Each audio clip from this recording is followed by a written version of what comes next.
Hello classmates, hello sir. I am here to defend my instructional materials, which is a multifaceted instructional material. So this is what we call fraction bingo game. And this instructional material caters uh, for competencies in grade 3, grade 4, and up to grade 6. It caters addition, subtraction, multiplication, and division of fraction. So the mechanics of this instructional material, this will be used as a game, no? As a game, and it can be done as a sort of summative assessment to our students in after we discuss addition, subtraction, multiplication, and division of fraction. So the mechanics of the game is it can be played by every student. Pwede siyang per group, pwede siyang individual. So each student must have one of these what we call this is similar with a bingo card, no? Each student will think of any fraction or a mixed fraction or a whole number, and they will write it in the blank square of the card except for the bonus square, no? So dito magsusulat sila ng mga naiisip nilang fraction, mixed fraction, or whole number.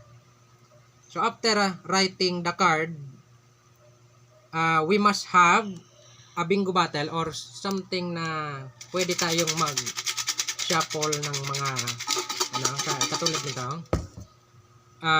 Inside of this are 75 problems which involves addition, subtraction, multiplication, and division of fraction. Pwede rin siyang sobra sa 75, much better po.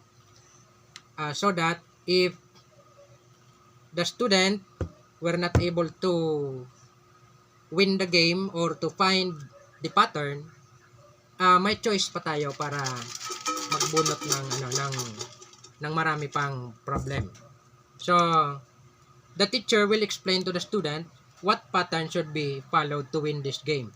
Say for example, if the pattern is diagonal, now so yan lang dapat yung mga nanditong fraction, whole numbers, or mixed fraction lang dapat yung merong mark na po.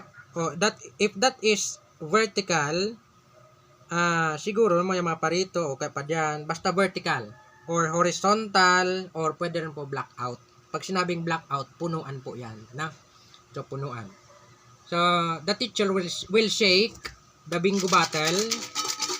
And after shaking, syempre bubuksan po ito, and then the teacher will get one piece of paper na mayroon pong problem na nakasulat doon.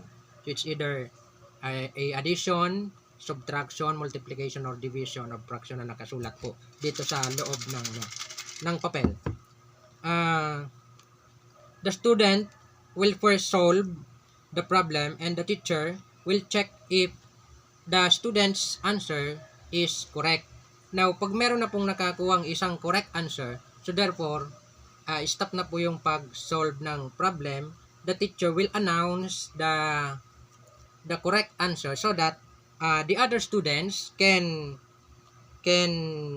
look at their bingo card kung meron po sila noong answer na fraction, whole number, or mixed fraction, and then pwede nilang i-mark po yon or lagyan ng bato or ng kahit ano po, pwede siyang lagyan basta makakamark.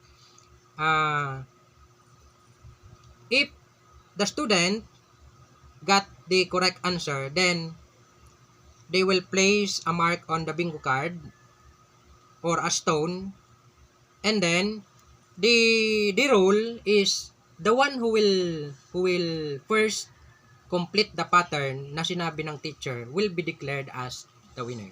So ganito po 'yon. So, pero importante rin po sa teacher na meron din po siyang mga copy ng mga problem po dito together with the answers. Yung answer key po dapat hawak ng teacher so that madali na lang po sa teacher ang pag-check kung tama ba yung sagot ng mga teacher. So that po. Halimbawa, by the way, in this card, imbis na bingo po yung nilagay ko po ay parts na i-connect ko po kasi siya sa fraction, which is yung word na parts. I think meron din siyang connection doon sa sinasabi nating fraction. Kasi pag fraction po baga, we are dealing with parts of a whole. Ano po? So, imbis na bingo, meron po tayo P-A-R-T-S. So, that is parts. Okay po? So, halimbawa ito. Nasabi na ng teacher, ano? Halimbawa po sinabi na ng teacher. Okay. So, ang pattern po natin ngayon ay diagonal. So, bubunot po dito si teacher ng halimbawa ito, isang paper na may laman na o dalawa yung nabunot natin. Ito, may laman pong problem. So, halimbawa ang nakuha nila ay 9/10 divided by 2/6. So, sasagutan po nila ito. So, magsosolve sila. And then, kung sa tingin nila yung sagot ay nandun sa card nila, then yun po ang i-mark nila as X. Kaya po hanggang sa makompleto po nila yung pattern. So, bahala na rin po yung teacher kung ano yung way of giving rewards. So, pwedeng money, pwedeng something na mabuboost yung interest ng students. Pwede rin pong grade kung wala talaga. Grade will be. So, yun lang po. Thank you very much. And sana nagustuhan nyo po. Simple lang po yung ginawa ko. Pasensya na po. Wala masyadong budget. Thank you.